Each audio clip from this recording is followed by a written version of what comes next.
for a heavyweight championship in boxing. Yes, in kickboxing, very different. Him coming over. Listen, at the end of the year, he'll be begging me for a third fight. It's not me wanting a fight with him. He'll be begging me to do a fight with him. Begging me. Yeah. You watch. You heard it here first. Yeah. What makes you think he'll be begging you? Money. I'm the cash cow. Top of the tree. With the biggest broadcaster on earth behind me. Not only for boxing, reality TV and documentaries.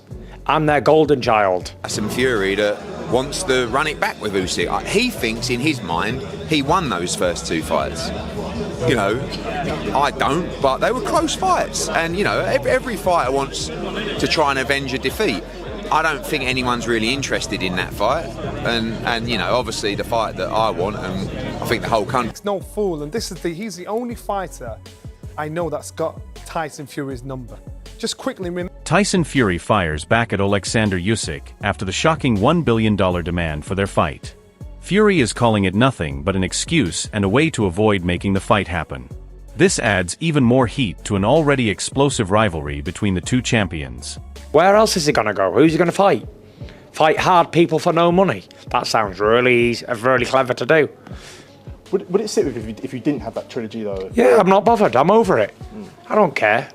Here's the thing that I was very bitter with boxing for a long time, yeah?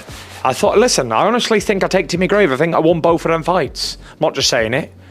I thought I won both fights, but like I always say, you know what Fort did? Fort did fuck all. Because at the end of the day, I didn't get the decisions. So I move on, but looking back at it now, just shortly after the event, like a couple of months, here's what I come up with. And it's quite fitting I'm on Ring magazine to say this, because this is something very true that you need to hear. Tyson Fury is still throwing pressure into the rivalry by reminding everyone of the previous fights and how he believes he controlled them. His tone shows confidence and psychological warfare aimed at Oleksandr Usyk.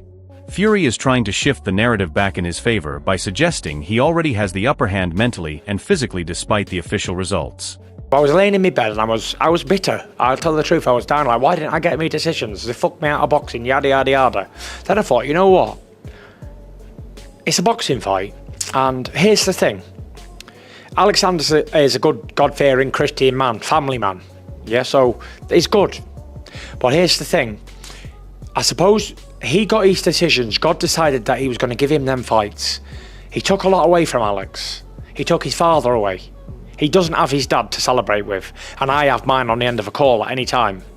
Isn't that something? So that made me like just move on from it completely. I thought, this poor fella here, he's won all them fights and he's won the Undisputed, and the most important thing to him, to phone his dad up or give him a hug or whatever, he can't do that, and I can. So I'm blessed, truly blessed. So that's why I've let it go. Because at the end of the day, he might have some belts and other that, but I've got my dad with me. So that's worth more to me than all of that. Oleksandr Usyk dismisses Tyson Fury's constant talking and insults, clearly showing he is not emotionally affected by the mind games. He treats the noise as normal Fury behavior and stays focused on the bigger picture. Usyk's calm reaction highlights his discipline and shows he is not getting dragged into verbal chaos ahead of a massive fight. What Tyson do, it's as a normal Tyson Fury, every time a lot of speak, hey, you bodybuilder, you sausage, you blah blah blah, you blah blah blah blah blah blah blah blah blah blah blah blah blah. Yeah, but we joke and say, I ready fight trilogy with Usyk. We ha ha ha ha ha. Yeah, you know.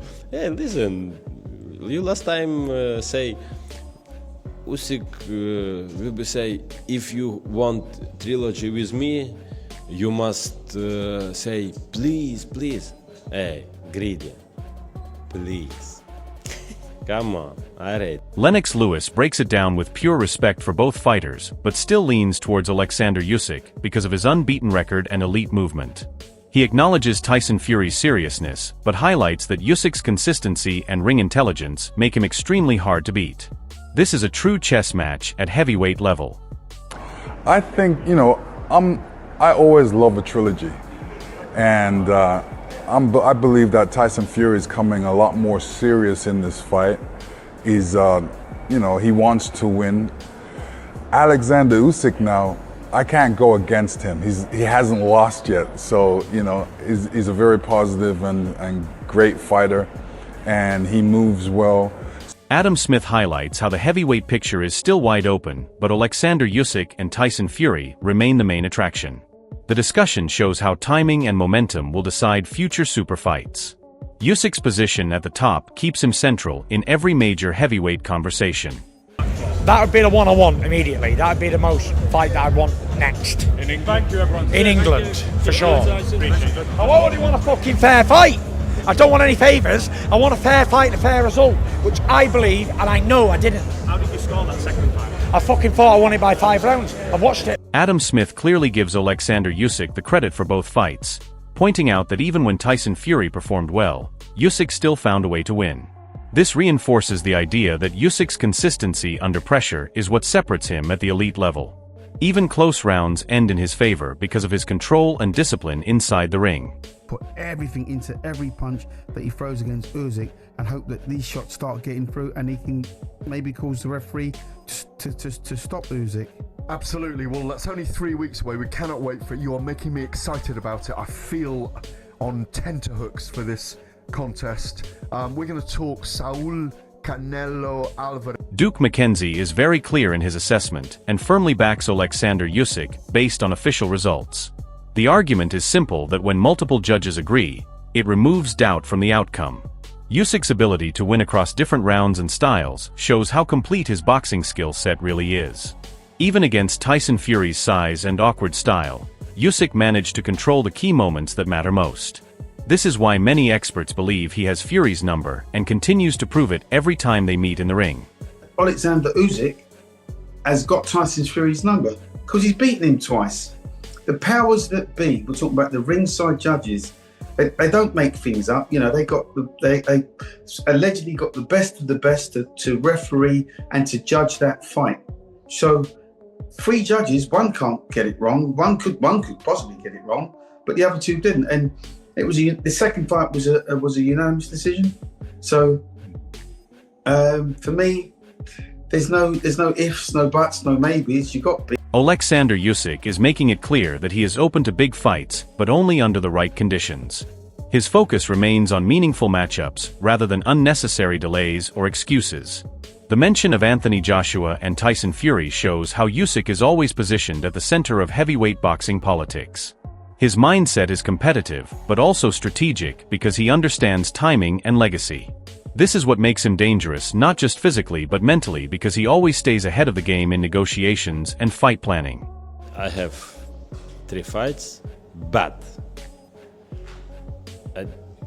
now I understand Tyson not have signed with AJ. Yes, but if AJ and Greedy signed contract, I do stay back and say, okay, you're, because I wanna do AJ bit. Johnny Nelson explains how Anthony Joshua handled pressure situations differently compared to other fighters, but the wider heavyweight picture still keeps circling back to Oleksandr Usyk. Usyk has proven that composure and discipline often beat emotional reactions inside high-pressure moments.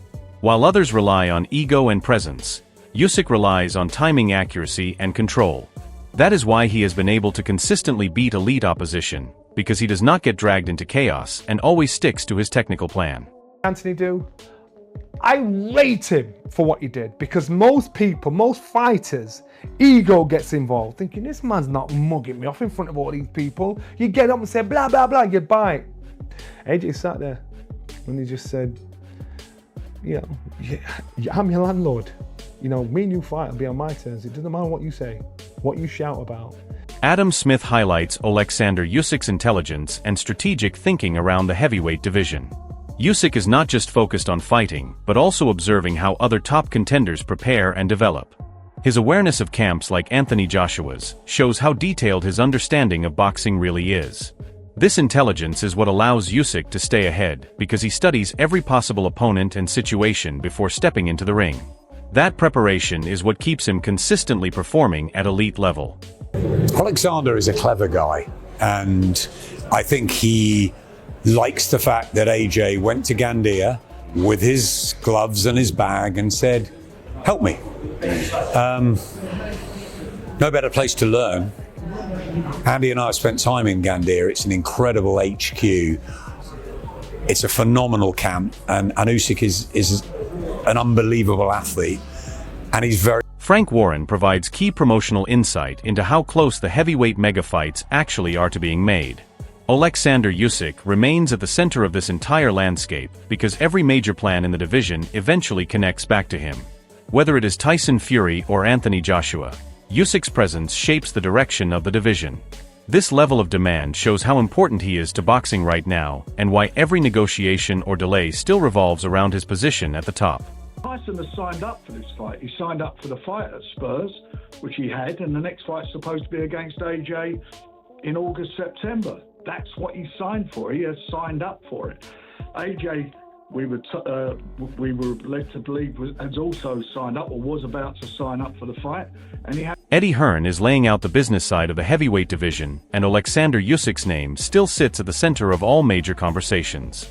Even when plans are being built around Anthony Joshua or Tyson Fury, Usyk remains the benchmark everyone is measured against. His position at the top forces promoters to think carefully about timing, risk, and legacy fights. What this also shows is how every big heavyweight decision indirectly connects back to Usyk, because he has already defeated key names and set the standard for the division. And at the right time. At the moment, the work that he's put in to even get himself to this position is been so admirable. It's been incredible. I think it's great just having him around after what's happened. And he's ready and he's motivated, but we've got to do it right. The deal that we've been offered, which is to fight in July and then fight Tyson Fury in November, is not with Deontay Wilder in mind. I think the powers that be don't really want us to be in that type of fight. Right. We're up for that type of fight. I was going to say... AJ's also said to me, I will fight Wilder and I will fight... Anthony Joshua is being very open about his situation, but this also highlights how active and consistent Oleksandr Usyk has been compared to the rest of the heavyweight scene. Usyk has continued to stay focused on training and elite-level competition, while others deal with interruptions and delays. This contrast is important because at the top-level activity matters just as much as talent. Usyk's consistency and discipline give him an edge in every discussion about elite heavyweight matchups because he rarely steps away from his competitive rhythm. Both options, that could be a warm-up fight after what I saw tonight, but we'll see. We'll see. I was just in a serious incident maybe 4 months ago, innit? Do you know what I mean? So I need to really check out what's going on with my return to the ring, you know, so... But I'm here, I'm keeping my eye in the game. There's real stuff happening in my life, do you know what I'm saying? It's not like I'm not ducking no one. I know what my job is, I know what I'm here to do, but there's just real stuff happening in my life that I also got to attend to, and once I'm 100%, I'll be ready, 100%. Tyson Fury is speaking with full confidence and aggression, but the heavyweight landscape still circles around Oleksandr Usyk at the top. Even when Fury focuses on other names like Deontay Wilder or Jake Paul, Usyk remains the fighter who has actually beaten him in official competition. That reality keeps Usyk central in every heavyweight discussion. Fury's words show his mindset is still sharp and competitive, but it also reinforces the fact that Usyk is the man who currently holds the biggest wins in the division. I've come back, I've been out the ring 16 months, coming off 2 losses. He's just had a good win himself and knocked Jake Paul's spark out, done everyone a favour, yeah? I like Jake, just say that. But listen, he give everyone what they wanted, knocked him clean out, yeah? Not me, but everybody else. And now, they're on about, let's do a Wilder warm-up. Why do they want to fight Wilder for? Fight the fucking Gypsy King. Fuck Wilder, he's a bum. I've battered him 3 times. Wilder... Shane Fury gives a realistic breakdown of how close the heavyweight division has become, and Oleksandr Usyk is still the key reference point in every scenario. Whether it is Tyson Fury or Anthony Joshua, Usyk remains the fighter everyone eventually has to measure themselves against. The idea that the odds are now closer only increases the importance of experience, timing, and mental strength. Usyk has already proven he can handle both physical and tactical challenges at elite level, which is why his presence still defines every heavyweight prediction. Because listen, interim fights for both men, it's a dangerous thing. As you can see in there, listen, it takes 1 punch. So for me, if it's going to happen, let it happen next. And then the winner can probably go on to do AJ. If he wins, he can probably go and fight the world title. If Tyson wins, he can go and fight Usyk. How does that fight go?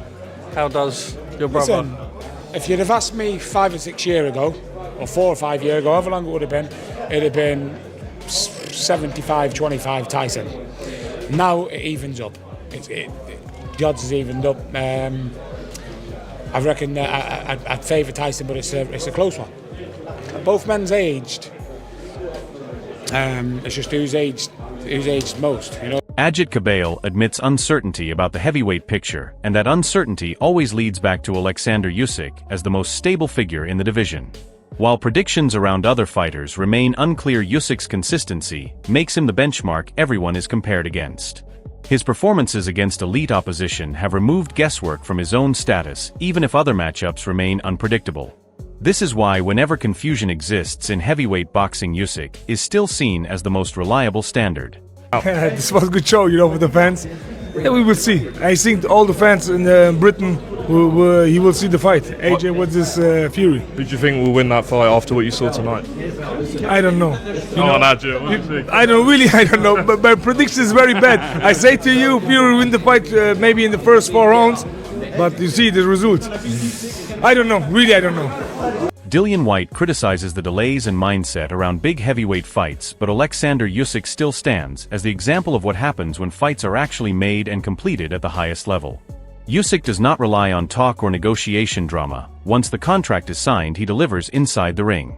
This is why he is respected across the division, because his career is built on action, not hesitation. Compared to ongoing disputes, Usyk's record shows clarity and execution when it matters most. He just said I'm the boss, I'm the landlord, and I don't know. He just says AJ stuff, just bollocks. Just say yes, it's the biggest fight in real boxing. Just say yeah, you let him get any younger, you let's get older. The fight's getting harder and harder to make. Just take the fight and just shut up. Just have the fight. That's the difference between me and him. I'll have it. I'll fucking have it. You don't need to go with me into a fight. I'll have it. You need to go with me and have it right away, you know? It makes sense. Max Kellerman explains the careful positioning happening in heavyweight negotiations, but Oleksandr Usyk remains the constant factor that every discussion eventually returns to. His presence forces every fighter to consider timing, readiness, and risk before stepping forward. While others manage schedules and conditions, Usyk's position at the top is already established. This is why he stays central in every conversation, because no matter the negotiation angle, he is still the reference point for the entire division. Joshua said he would take the fight, but on his own time. After the fight, AJ said he's still dealing with a lot of things, but he'll be ready, guys. And the quote was, as I said, on his own time. It looked to me like AJ was staking out a negotiating position. How did it look to you? Yeah, I think it was a power move from Anthony Joshua and Eddie Hearn to say, hey, we're the ones in control. Obviously, they are not, right? Tyson Fury is the cash cow. Yes, he is. I'm the landlord is what he right, said. Come on, yes, he's the tenant, let's be real. But I liked it, it was a great line. And Tyson Fury, Anthony Joshua, this is similar to Mayweather-Pacquiao. It's going to happen past when we wanted to see it, but it's... The heavyweight division is now standing at a very critical point where every major name is connected through Oleksandr Usyk's presence at the top. Tyson Fury is still pushing his narrative of dominance and unfinished business, while Anthony Joshua is managing his own return path, but Usyk remains the fighter everyone is measured against. What is truly at stake here is legacy, not just money or promotion, because every conversation eventually circles back to Usyk and his unbeaten control over the division. If Oleksandr Usyk continues his run and steps into another big fight, he strengthens his position as one of the most complete heavyweights in modern boxing history. Tyson Fury or any other challenger finally gets the chance to beat him, it would completely shift the balance of power and rewrite heavyweight boxing history instantly. Mentally, Oleksandr Usyk appears calm, focused, and highly disciplined, while others are still dealing with negotiations, pressure, and emotional narratives. That contrast is what makes him so dangerous, because he never loses control of his approach. Every fight for him feels calculated and precise, while opponents are still trying to figure him out. Are you backing Oleksandr Usyk in a heavyweight war, or is Tyson Fury finally going to settle the score? Drop your thoughts below.